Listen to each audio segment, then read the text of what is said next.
Ashama harka fuunee jaalatamtoonni fi kabajamtoonni hordoftoonni seenaa tuubii bakkuma jirtanitti nagaan rabbii isin faana haa ta'u. Ani seenaadhaaf viidiyoo haaraa walitti deebinee jirra jechuudha. Hundumti keessanuu warri amantaa kiristaanaa hordoftan baga ayyaana hiika maal jedhama sooma hiikan isin gaheen isinin jedha jechuudha. Hundumti keessanuu bakkuma jirtanitti ayyaana gaarii isiniif ta'ee akka dabarsitan abdiin qaba jechuudha. Wanni nan isin dhufee baga irraa haftanii malee baga isinin gahee miti jechuudha. Ayyaanni uhudii darbee kanaaf hundumti keessanuu baga irraa haftanii isinin jedha. Warri amantaa musliimaa hordoftan ammoo hiikadhaaf deemaa jirta waan ta'eef rabbiin achiin isin haa ga'u isinin jedha jechuudha.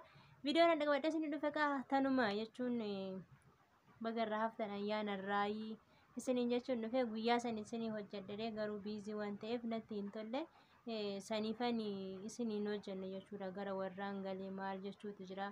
Kanaaf roobni illee jira nama jibbisa jechuudha. Warri ala keessa jirtan warri biyya alaa jirtan immoo akka kiyya kanaan waggaa kana jechuudha bu'aatiin dabarse dhugaa dubbachuuf biyya alaa yeroo jirutti bu'aan dabarse jechuudha Beerut keessatti. Hundumti keessanuu akka kiyyaa kanatti galtanii maatii keessan wajjin akka ooltan waaqayyo gooftaan isin haa taasisuun isinin jedha. Hundumti keessanuu warri biyya alaa kamirrayyuu jirtan isinin jedha jechuudha. Yoo natti tolee yeroo booda liivii seenee waliin naasofnaa hin bashannanaa fataa hinna jechuudha. Yoon seenne garuu na seenedhee yaada. Yoo sinna jalaa rafu baattan galgala sa'aatii 4 minaamin akkasitti nan seenaa.